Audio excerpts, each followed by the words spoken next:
शांति। 7 अप्रैल 2025 बाबा के महावाक्य। मीठे बच्चे, सबसे अच्छा दैवी गुण है शांत रहना, अधिक आवाज में न आना, मीठा बोलना।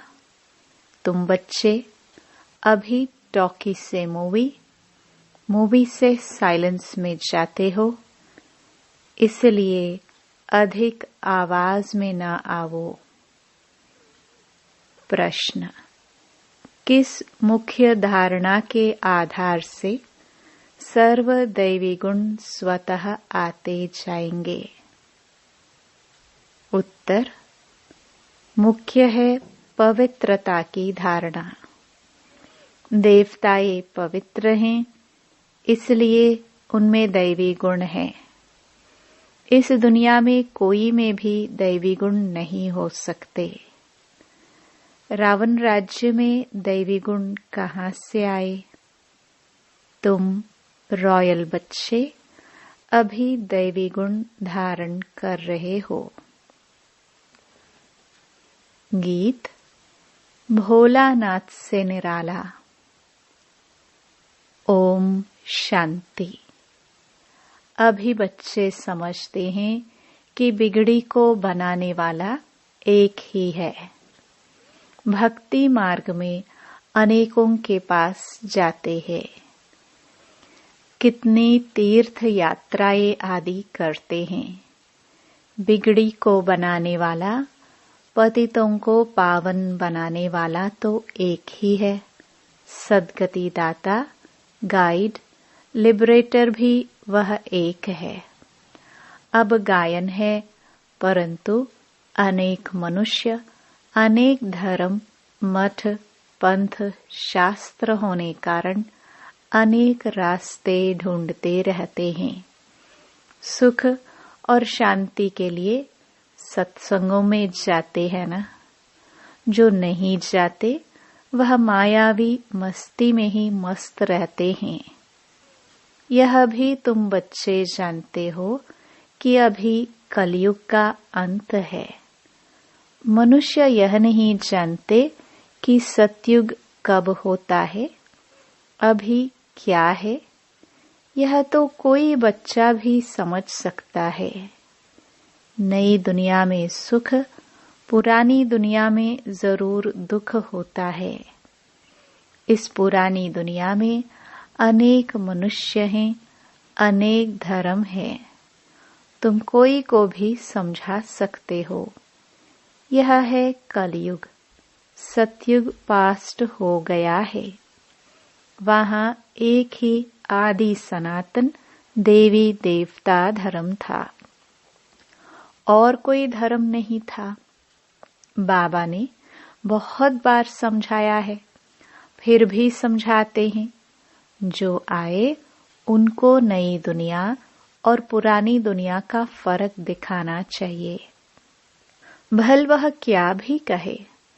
कोई 10,000 वर्ष आयु कहते हैं, कोई 30,000 वर्ष आयु कहते हैं। अनेक मतें हैं ना।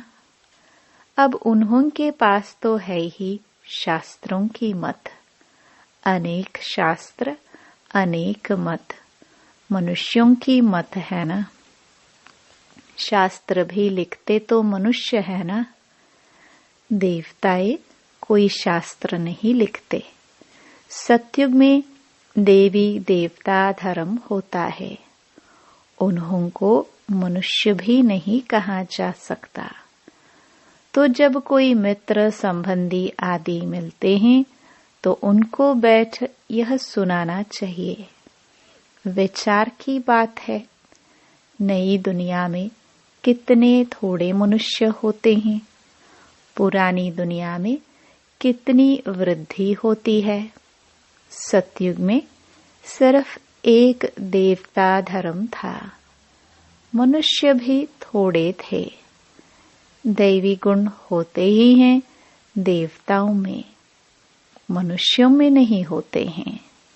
तब तो मनुष्य जाकर देवताओं के आगे नमस्ते करते हैं ना।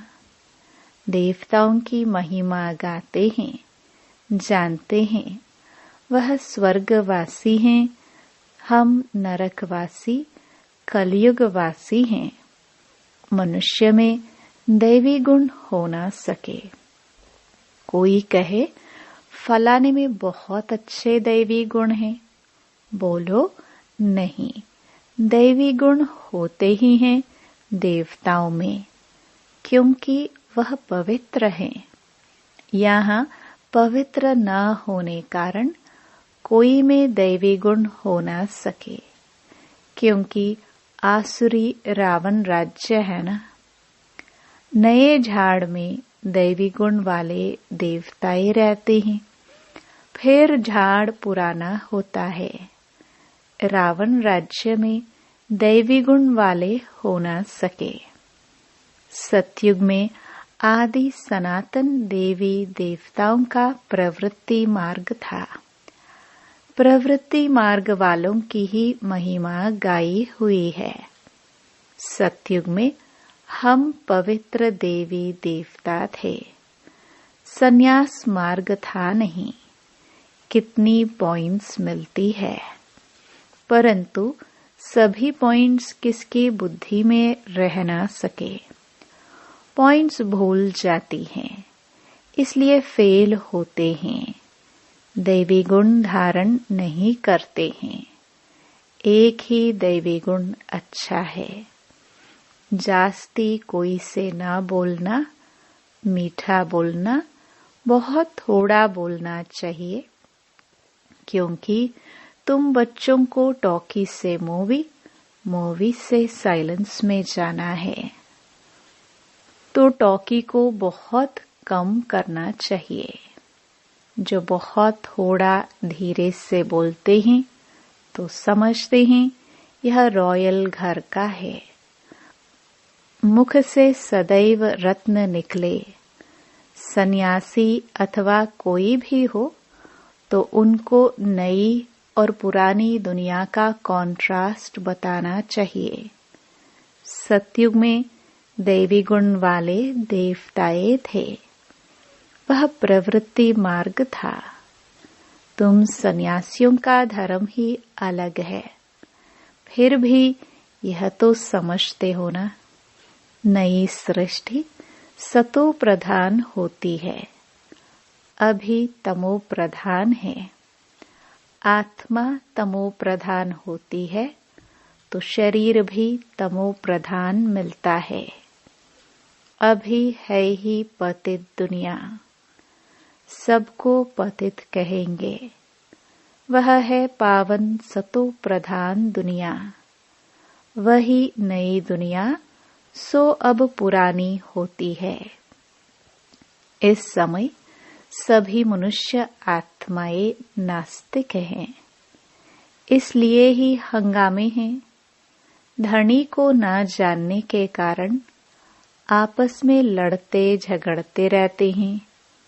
रचयिता और रचना को जानने वाले को आस्तिक कहा जाता है। संन्यास धर्म वाले तो नई दुनिया को जानते ही नहीं, तो वहां आते ही नहीं। बाप ने समझाया है, अभी सब आत्माएं तमो प्रधान बनी हैं, फिर सभी आत्माओं को सतो प्रधान कौन बनाए? वह तो बाप ही बना सकते हैं। सतो प्रधान दुनिया में थोड़े मनुष्य होते हैं, बाकी सब मुक्ति धाम में रहते हैं। ब्रह्म तत्व है जहाँ हम आत्माएं निवास करती है, उनको कहा जाता है ब्रह्मांड। आत्मा तो अविनाशी है। यह अविनाशी नाटक है जिसमें सभी आत्माओं का पाठ है। नाटक कब शुरू हुआ यह कभी कोई बता न सके। यह अनादि ड्रामा है ना। बाप को सिर्फ पुरानी दुनिया को नई बनाने आना पड़ता है। ऐसे नहीं कि बाप नई सृष्टि रचते हैं। जब पतित होते हैं तब ही पुकारते हैं। सतयुग में कोई पुकारते नहीं। है ही पावन दुनिया। रावण पतित बनाते हैं, परमपिता परमात्मा आकर पावन बनाते हैं। आधा आधा जरूर कहेंगे। ब्रह्मा का दिन और ब्रह्मा की रात आधा आधा है। ज्ञान से दिन होता है, वहां अज्ञान है नहीं। भक्ति मार्ग को अंधियारा मार्ग कहा जाता है। देवताएं पुनर्जन्म लेते लेते फिर अंधियारे में आते हैं। इसलिए इस सीढ़ी में दिखाया है मनुष्य कैसे सतो रजो तमो में आते हैं। अभी सबकी जड़जड़ीभूत अवस्था है। बाप आते हैं ट्रांसफर करने, अर्थात मनुष्य को देवता बनाने। जब देवता थे तो आसुरी गुण वाले मनुष्य नहीं थे। अभी इन आसुरी गुण वालों को फिर दैवी गुणों वाला कौन बनाए। अभी तो अनेक धर्म, अनेक मनुष्य हैं, लड़ते झगड़ते रहते हैं। सतयुग में एक धर्म है तो दुख की कोई बात नहीं। शास्त्रों में तो बहुत दंत कथाएं हैं जो जन्म जन्मांतर पढ़ते आए हैं। बाप कहते हैं यह सब भक्ति मार्ग के शास्त्र हैं, उनसे मुझे प्राप्त कर नहीं सकते। मुझे तो स्वयं एक ही बार आकर सबकी सद्गति करनी है। ऐसे वापस कोई जा न सके। बहुत धैर्य से बैठ समझाना चाहिए, हंगामा भी न हो। उन लोगों को अपना अहंकार तो रहता है ना। साधु संतों के साथ फॉलोअर्स भी रहते हैं। झट कह देंगे इनको भी ब्रह्मा कुमारियों का जादू लगा है। सयाने मनुष्य जो होंगे वह कहेंगे यह विचार करने योग्य बातें हैं। मेले प्रदर्शनी में अनेक प्रकार के आते हैं ना। प्रदर्शनी आदि में कोई भी आए तो उसे बड़े धैर्य से समझाना चाहिए। जैसे बाबा धीरज से समझा रहे हैं, बहुत जोर से बोलना नहीं चाहिए। प्रदर्शनी में तो बहुत इकट्ठे हो जाते हैं ना, फिर कह देना चाहिए। आप कुछ टाइम देकर एकांत में आकर समझेंगे तो आपको रचयिता और रचना का राज समझाएंगे। रचना के आदि मध्य अंत का ज्ञान रचयिता बाप ही समझाते हैं। बाकी तो सब नेति नेति ही करके जाते हैं। कोई भी मनुष्य जा न सके। ज्ञान से सद्गति हो जाती, फिर ज्ञान की दरकार नहीं होती। यह नॉलेज सिवाय बाप के कोई समझा ना सके। समझाने वाला कोई बुजुर्ग होगा तो मनुष्य समझेंगे यह भी अनुभवी है, जरूर सत्संग आदि किया होगा। कोई बच्चे समझाएंगे तो कहेंगे यह क्या जाने, तो ऐसे ऐसे को बुजुर्ग का असर पड़ सकता है। बाप एक ही बार आकर यह नॉलेज समझाते हैं, तमो प्रधान से सतो प्रधान बनाते हैं। माताएं बैठ उनको समझाएंगी तो खुश होंगे। बोलो, ज्ञान सागर बाप ने ज्ञान का कलश हम माताओं को दिया है, जो हम फिर औरों को देते हैं। बहुत नम्रता से बोलते रहना है। शिव ही ज्ञान का सागर है, जो हमको ज्ञान सुनाते हैं। कहते हैं मैं तुम माताओं द्वारा मुक्ति जीवन मुक्ति के गेट्स खोलता हूँ और कोई खोल ना सके। हम अभी परमात्मा द्वारा पढ़ रहे हैं, हमको कोई मनुष्य नहीं पढ़ाते हैं। ज्ञान का सागर एक ही परम पिता परमात्मा है। तुम सब भक्ति के सागर हो, भक्ति की अथॉरिटी हो, न कि ज्ञान की। ज्ञान की अथॉरिटी एक मैं ही हूँ। महिमा भी एक की करते हैं, वही ऊंच ते ऊंच हैं। हम उनको ही मानते हैं, वह हमको ब्रह्मा तन से पढ़ाते हैं। इसलिए ब्रह्मा कुमार कुमारियां गाए हुए हैं। ऐसे बहुत मीठे रूप में बैठ समझाओ। भल कितना भी पढ़ा हुआ हो, ढेर प्रश्न करते हैं। पहले पहले तो बाप पर ही निश्चय कराना है। पहले तुम यह समझो, रचता बाप है व नहीं। सभी का रचयिता एक ही शिव बाबा है, वही ज्ञान का सागर है। बाप टीचर सतगुरु है। पहले तो यह निश्चय बुद्धि हो कि रचता बाप ही रचना के आदि मध्य अंत का ज्ञान देते हैं। वही हमको समझाते हैं। वह तो जरूर राइट ही समझाएंगे, फिर कोई प्रश्न उठ ना सके। बाप आते ही हैं संगम पर, सिर्फ कहते हैं मुझे याद करो तो पाप भस्म हो जाए। हमारा काम ही है पतित को पावन बनाने का। अभी तमो प्रधान दुनिया है।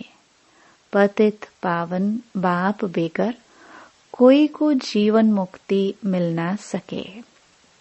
सभी गंगा स्नान करने जाते हैं तो पतित ठहरे ना। मैं तो कहता नहीं हूँ कि गंगा स्नान करो, मैं तो कहता हूँ मामेकम याद करो। मैं तुम सभी आशिकों का माशुक हूँ। सभी एक माशुक को याद करते हैं। रचना का क्रिएटर एक ही बाप है। वह कहते हैं देही अभिमानी बन मुझे याद करो तो इस योग अग्नि से विकर्म विनाश होंगे। यह योग बाप अभी ही सिखलाते हैं, जबकि पुरानी दुनिया बदल रही है। विनाश सामने खड़ा है। अभी हम देवता बन रहे हैं।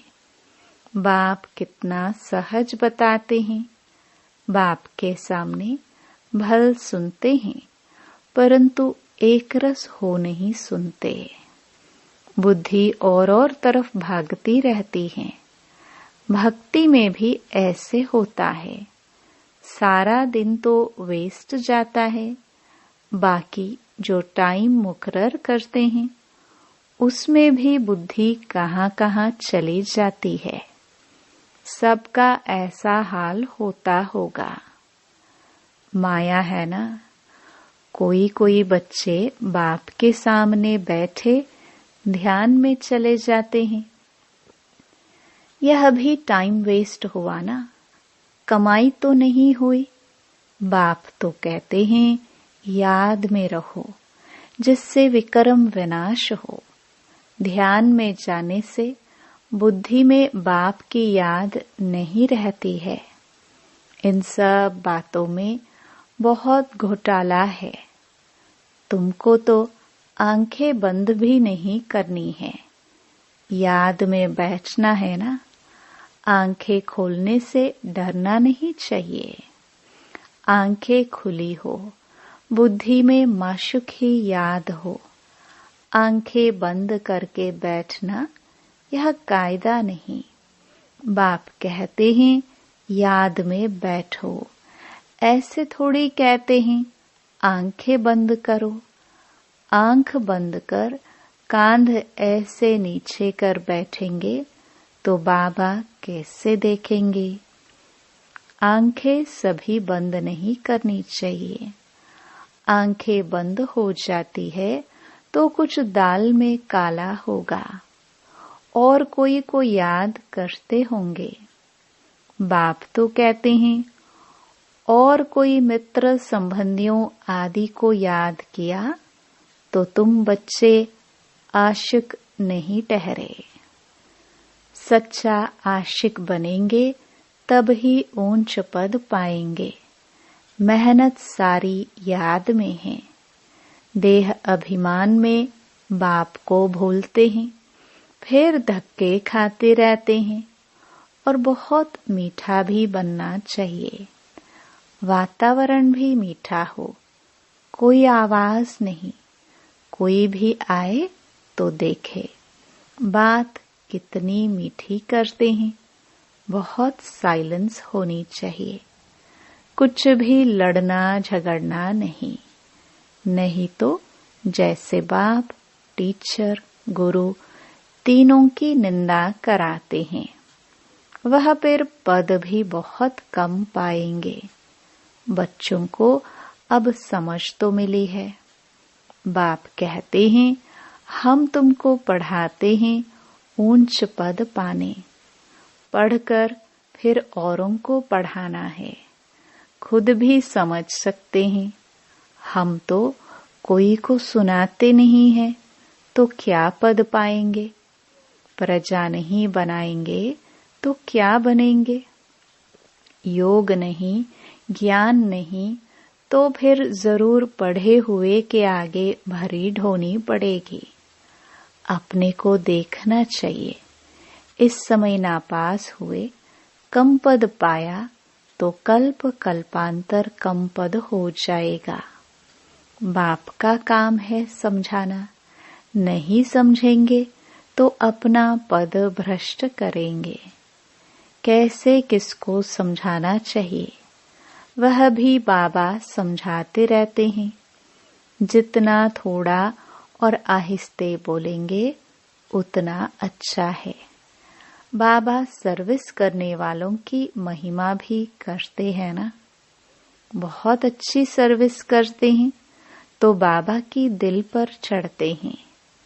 सर्विस से ही तो दिल पर चढ़ेंगे ना। याद की यात्रा भी जरूर चाहिए, तब ही सतो प्रधान बनेंगे। सजा जास्ती खाएंगे तो पद कम हो जाएगा। पाप भस्म नहीं होते हैं तो सजा बहुत खानी पड़ती है। पद भी कम हो जाता है। उसको घाटा कहाँ जाता है? यह भी व्यापार है ना। घाटे में नहीं जाना चाहिए। दैवी गुण धारण करो। ऊंच बनना चाहिए।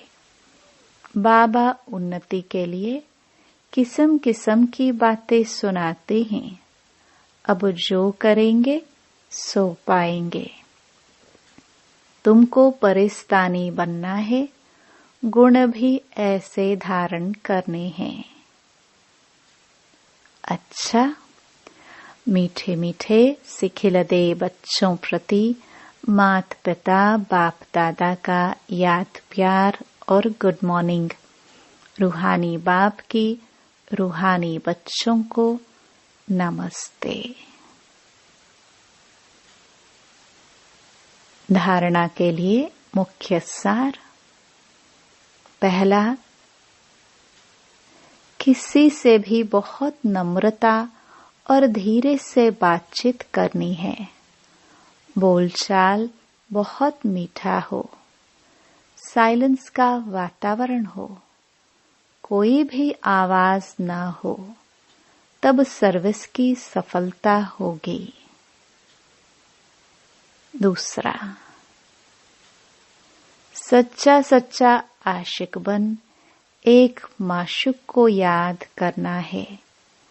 याद में कभी आंखें बंद कर कांध नीचे करके नहीं बैठना है। देही अभिमानी होकर रहना है।